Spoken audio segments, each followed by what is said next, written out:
Waalaikumsalam warahmatullahi wabarakatuh. Mas kalian, kemarin kita baru membaca satu hadis tentang babun bil amri bil muhafadzati ala sunnah, perintah untuk menjaga sunnah-sunnah Rasulullah Shallallahu Alaihi Wasallam. Hadis yang kedua, kalau tulisan semua masuk pada hadis ke 158. An Abi Najih Al-Irbad bin Sariyah radhiyallahu anhu qala wa'adana Rasulullah sallallahu alaihi wasallam mau'izatan balighah. Rasulullah sallallahu alaihi wasallam memberikan mau'izah, nasihat, dengan nasihat yang sangat mendalam, sangat menyentuh. Wajilan min al-qulub, karena begitu dalamnya nasihat itu sampai hati kami semua, hati para sahabat itu ketakutan. Kemudian wadarafat min al-uyun, bukan hanya hatinya menjadi takut gemetar, bahkan mata pun berlinang, mengeluarkan air mata. Fakulna, kemudian kami bertanya, ya Rasulullah, ka'annaha mau'izatu muwaddi', sepertinya ya Rasulullah ini adalah mau'izah terakhir. Ya, kita akan berpisah ya Rasulullah. Jadi suasananya benar-benar khusyuk. Rasulullah memberikan mau'izah yang sangat kuat. Dan para sahabat tadi sampai merasa takut, menangis, dan minta, tampaknya ini adalah mau'izah terakhir. Fa'ausina, maka berilah wasiat ya Rasulullah. Kemudian qala, Rasulullah menjawab, usikum bitaqwallah, saya berwasiat untuk kalian dengan bertakwa kepada Allah Subhanahu wa taala. Was-sam'i wat-tha'ati, secara umum wasiat yang kuat juga adalah ketakwaan, dan kita tahu menjadi rukun khutbah.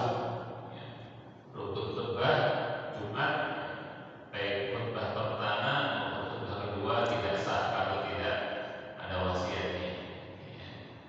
Ini umum. Kemudian lebih khusus lagi was-sam'i wat-tha'ati, selain secara umum bertakwa kepada Allah Subhanahu wa taala, juga senantiasa sami'na wa ata'na, siap mendengar dan siap melaksanakan.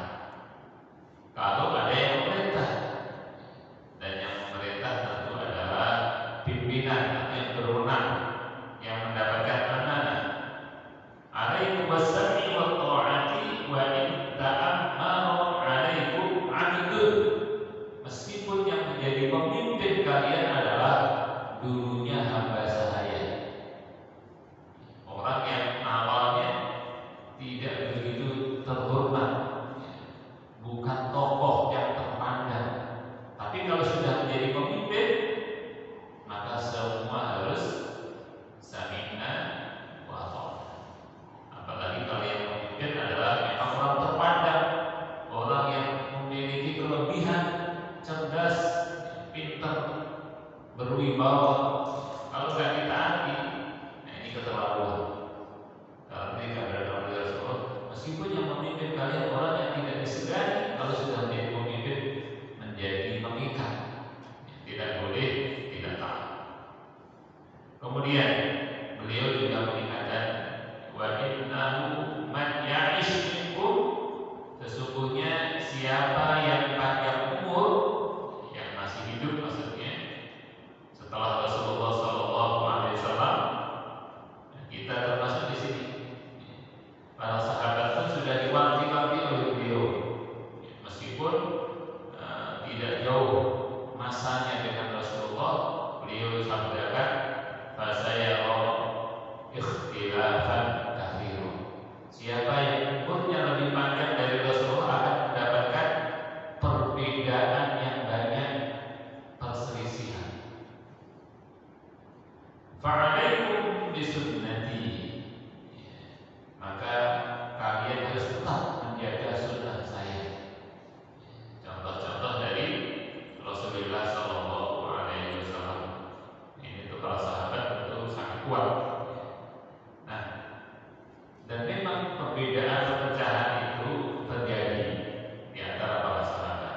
Meskipun kalau pada zaman nggak jauh dari wafatnya Rasulullah itu bisa disatukan kembali, tapi semakin ke belakang semakin sulit untuk disatukan.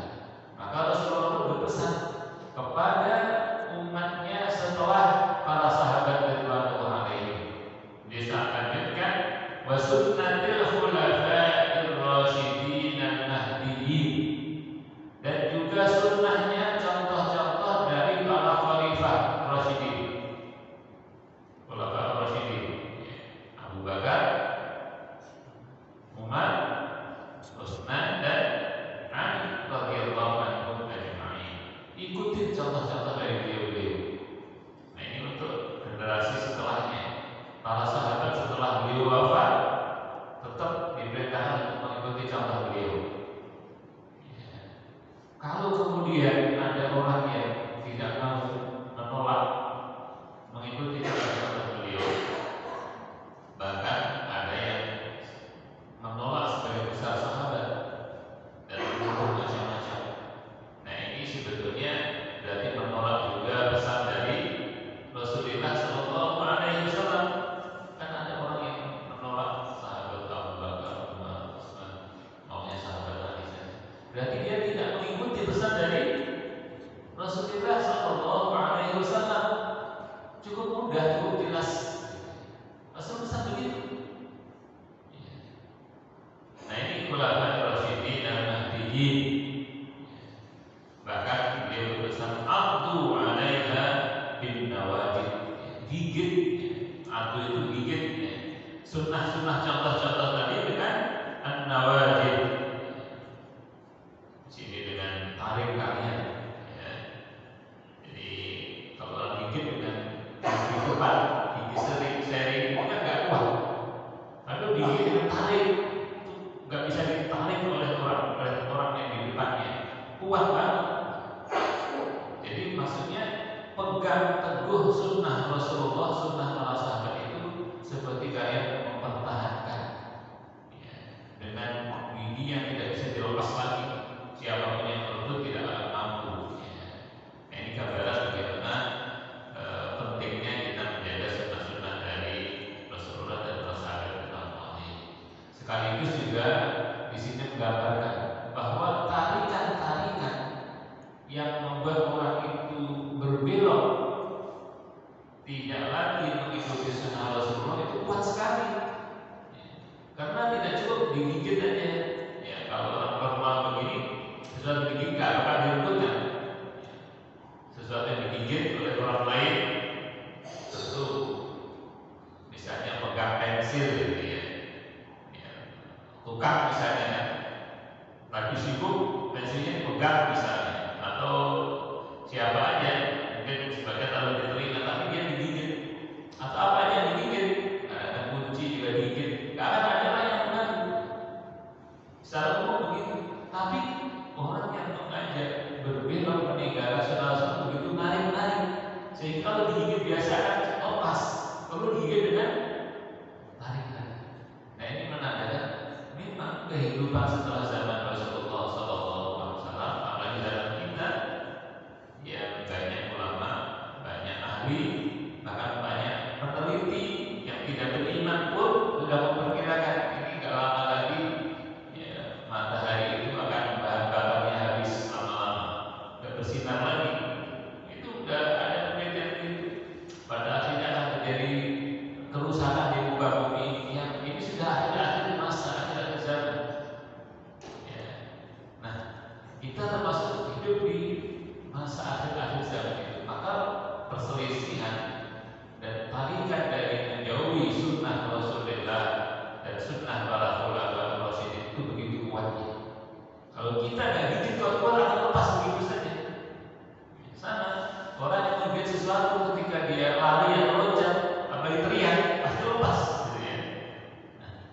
juga kalau kita nggak ikuti dengan kuat ini jangan sampai kemudian kita terpengaruh oleh tarikan-tarikan sehingga meninggalkan contoh-contoh dari para sahabat ridwan.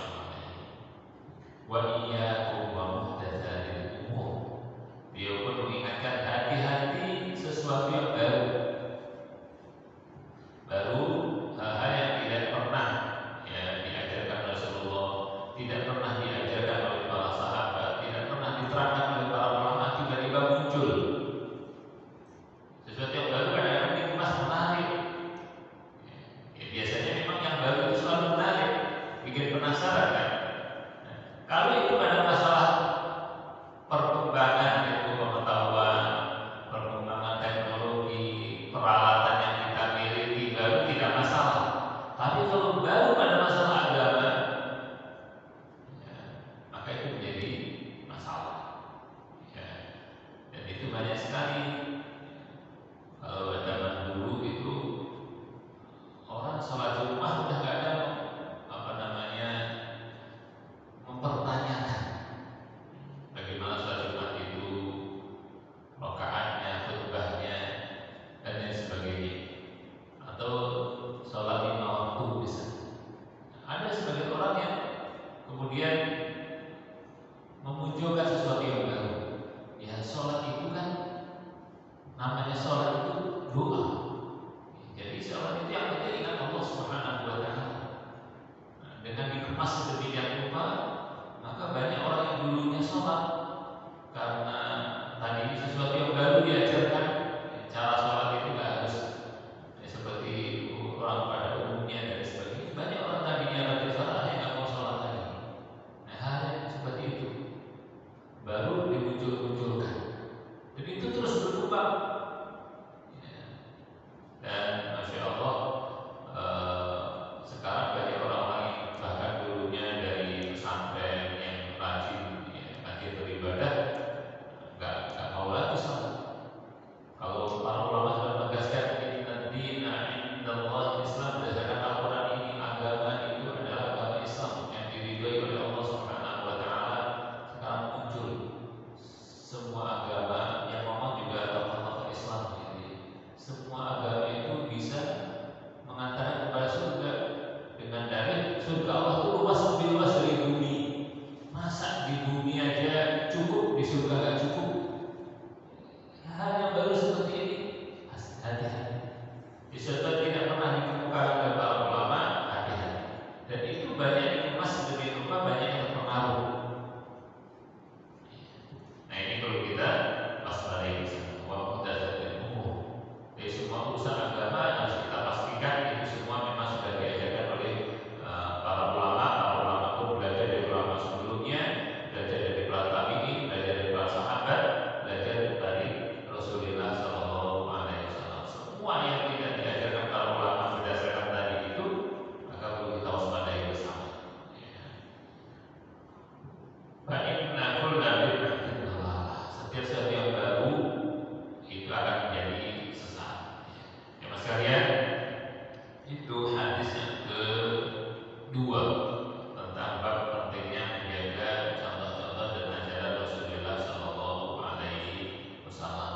Semakin kuat kita menjaga, itu semakin mendekatkan diri kepada Allah ke jalan yang lurus, dan semakin terjaga dari ini dhalalah, kesesatan.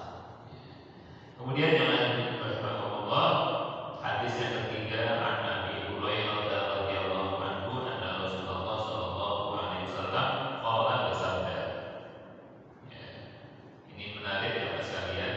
Kullu ummati yadkhuluna jannah. Seluruh umatku akan masuk surga. Ini tentu kabar yang menyenangkan. Illa man ada, kecuali yang enggak mau. Nah ini yang aneh. Rasulullah mengabarkan semua umatku akan masuk surga kecuali orang yang tidak mau. Maka para sahabat bertanya, ini aneh. Bila waman ya Rasulullah, siapa yang menolak masuk surga ya Rasulullah? Kok ada orang suruh surga tidak mau? Qala, Rasulullah pun menjelaskan, man ata'a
lagi seru-serunya main game bisa sekarang, suruh makan nggak tertarik.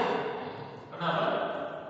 Ada yang menggoda dia game itu, atau lagi nonton misalnya, atau mungkin main dengan temannya. Ya kasih dia main dengan temannya, suruh makan lupa makan, bisa sampai seharian cuma makan sekali.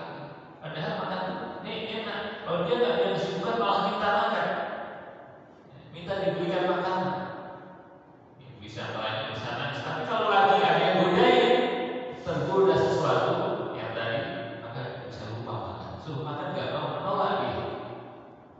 Ya. Apalagi sesuatu yang seringkali nggak enak, gosok gigi beda dengan makan minum. Kalau lagi ada godaan makan aja nggak tertarik, apalagi suruh gosok gigi. Ada sebabnya pula. Anak-anak udah ngantuk banget, pulang udah capek, suruh gosok gigi, gampang nggak mudah itu. Sebabnya beda, terlalu capek, ngantuk banget, akhirnya bisa jadi tidur tanpa gosok gigi. Sementara makan itu sangat dibutuhkan dan enak, gosok gigi itu sangat penting. Ya memang nanti juga enak sebetulnya, tapi kita langsung pas bangun tidur itu segar atau nggak ada gangguan, nggak ada sisa-sisa makanan kan? Nah itu pentingnya. Ini perumpamaan ya mas kali. Sesuatu yang terasa saja bisa jadi ditolak oleh anak-anak kita. Ya, itu ada sebabnya tadi. Apalagi sesuatu yang nikmatnya itu nanti dari akhirat, masuk surganya itu kan nanti.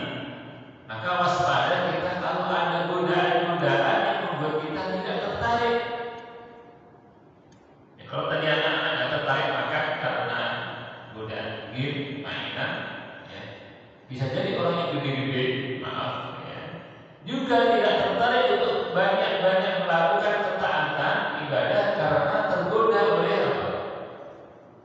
Ada godaan-godaan juga, ya, lagi di pasar, lagi pokoknya banyak kegiatan-kegiatan yang akhirnya sholatnya diundur-undur nanti.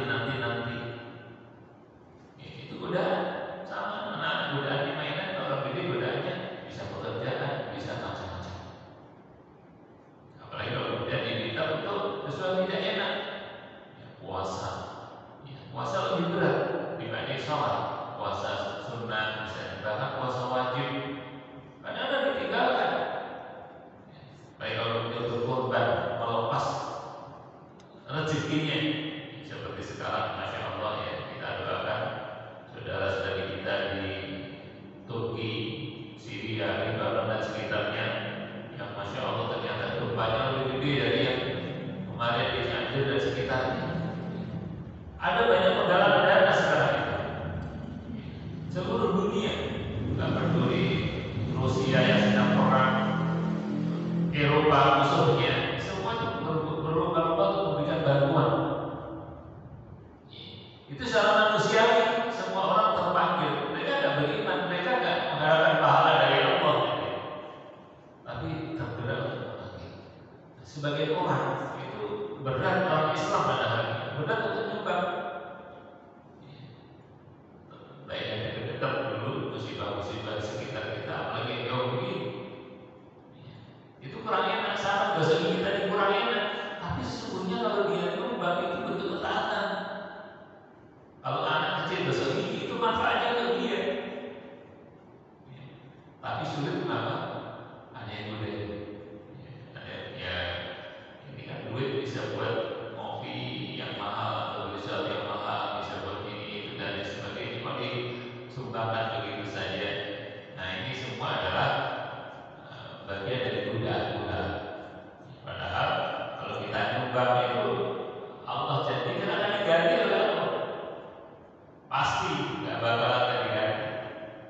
Ya, bahkan di sisi lain, kalau kita membantu kesulitan orang, Allah akan membantu kesulitan kita. Itu dijanjikan oleh Rasulullah Shallallahu Alaihi Wasallam. Niatnya nyumbang. Nah, sekarang mungkin Turki lihat kan gambar TV-nya ya. Berita-beritanya luar biasa ya. Dan yang juga sekarang ini misalnya di Palestina ada sekitar musim dingin. Di antara yang kena gempa di Turki atau di Suriah, di Turki utamanya itu ada pengungsi Palestina. Yang di daerah lain itu, yang di Gaza ini misalnya, taruh dia rumahnya itu tenda musim dingin yang bisa 2-3 derajat Celcius itu bisa ada salju gitu ya. Nah itu sekarang butuh bantuan. Nah itu juga ketika kita memberikan bantuan kepada mereka, dan sekarang salurannya banyak, terutama yang baru Turki misalnya, lembaga-lembaga sosial itu membantu memfasilitasi bagi ini yang nyumbang. Nah itu bagian dari, kalau kita bergerak insya Allah bagian dari ketaatan kita kepada Rasulullah Sallallahu Alaihi Wasallam. Godaan-godaannya yang kita boleh hindari. Atau tadi Allah banget, sama kadang-kadang kita mau sholat itu malah capek banget, akhirnya sholatnya malas-malasan, atau kadang-kadang ibadahnya itu asal-asalan. Nah ini sama tadi, gosok gigi tapi asal, nggak bersih. Jadi tentu kerugiannya akan dirasakan sendiri oleh yang tidak melakukannya. Baik, yang dirahmati Allah Subhanahu wa taala, ini terkait dengan orang yang akan mendapatkan manfaat kebaikan tapi kemudian tidak mau. Ya.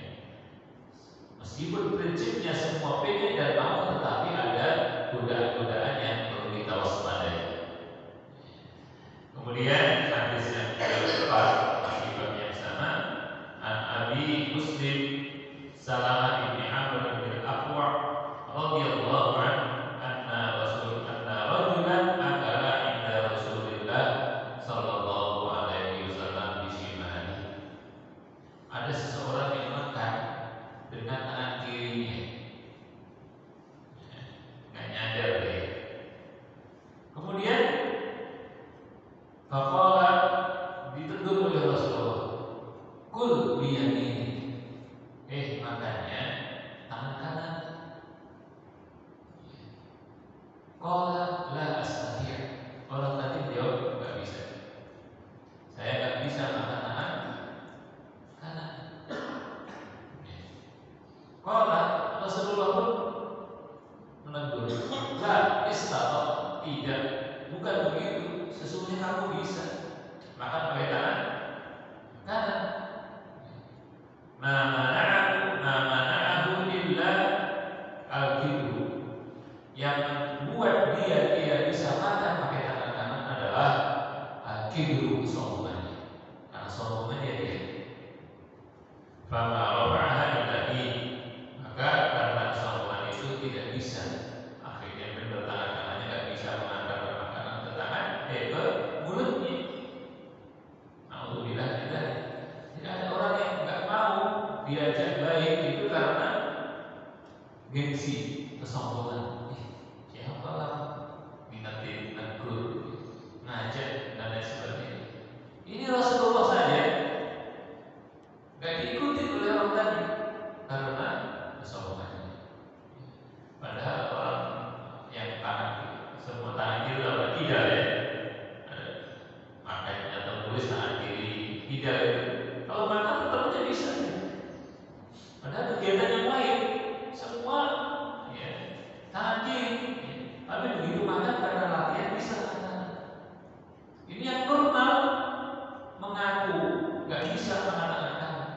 Kenapa? Sombong. Jadi hati-hati. Selain tadi karena malas, karena godaan, ternyata yang membuat orang itu tidak taat adalah kesombongannya. Jadi tidak dirasakan. Orang menolak kebenaran, kata Rasulullah, badrul haqqi, menolak kebenaran, bahwa tunas merendahkan orang lain, itu kesombongan yang membuat orang itu sulit menjalankan ketaatan. Nah, maka kalau menerima nasihat, usulan, apalagi kritikan termasuk, bahkan kritikan atau teguran yang gak enak, kalau kita bisa mengkondisikan diri, diterima. Kalau bahasanya gak enak, istighfar aja, tahan diri. Bisa jadi meskipun kata-katanya gak enak itu benar. Apalagi kalau dinasihati, diingatkan dengan bahasa yang enak, yang bagus, dinasihati oleh orang yang memang ahlinya, kok masih ditolak juga? Nah, ini bahaya, keterlaluan banget.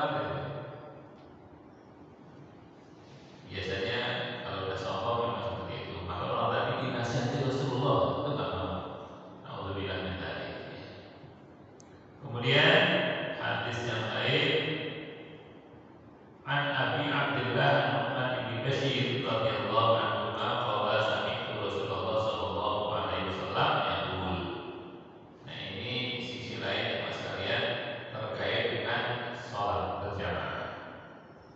Beliau bersabda, la tusabunna sufufakum aw la yukhalifanna Allahu baina wujuhikum. Ya. Kalian harus pilih salah satu, nggak boleh pilih dua-duanya. Merapikan soft atau akan berbeda-beda kalian nanti. Kalian berselisih, cekcok dan lain sebagainya. Jadi ternyata lurusnya soft itu terkait dengan perasaan seseorang, kenyamanan orang lain. Jadi nyaman dengan orang lain itu bagian dari pengaruhnya soft yang tadi. Ya. Kok bisa ya? Sebetulnya masuk akal. Jadi kalau kita sholat itu bisa sejajar, rapat, dekat. Itu tanda kenyamanan. Nyaman dengan jamaah di sebelahnya. Ini ada orang banyak gitu ya. Orang diminta luruskan, diminta dekat itu nggak mau. Kenapa? Tanda bahwa memang dekat kaki itu nggak mau. Apalagi lebih dari itu, hatinya ya lebih sulit lagi. Maka sebagai ulama memang benar, kalau orang itu nggak bisa rapi softnya itu akan terjadi banyak perselisihan, bahkan ketegangan. Allah yang Allah baik. Dan ini adalah pilihan-pilihan. Nanti kalau nggak dapat ini akan terjadi ini. Nanti bukan pilihan maksudnya, ini akan sesuatu yang tidak boleh dipilih, harus dijalankan. Karena Rasul bersabda, "Au la tusabunna sufakum au la yukhalifanna Allah baina wujuhikum." Dan ini hadisnya sahih. Ini penting ya Mas sekalian. Nah, sederhana, maka imam itu harus memastikan, jadi tidak hanya mengasal imam, memastikan makmumnya rapi, diingatkan betul dan lain sebagainya. Seperti dicatatkan Rasulullah ini, apalagi di hadis berikutnya atau hadis riwayat lain itu lebih jelas lagi. Wa fi riwayatin kana Rasulullah sallallahu alaihi wasallam yusawwi sufufana. Rasulullah kalau menjadi imam itu benar-benar meluruskan soft kami. Hatta ka'annama yusawwi biha al-qidah. Ya. Sebagaimana Rasulullah sallallahu alaihi wasallam itu meluruskan senjata. Ya. Tombak atau panah itu harus luruskan. Jadi kalau nggak lurus pasti nggak bisa digunakan untuk menombak atau memanah. Lurusnya seperti itu. Rasulullah perhatian kepada lurusnya soft itu seperti perhatian orang terhadap senjatanya.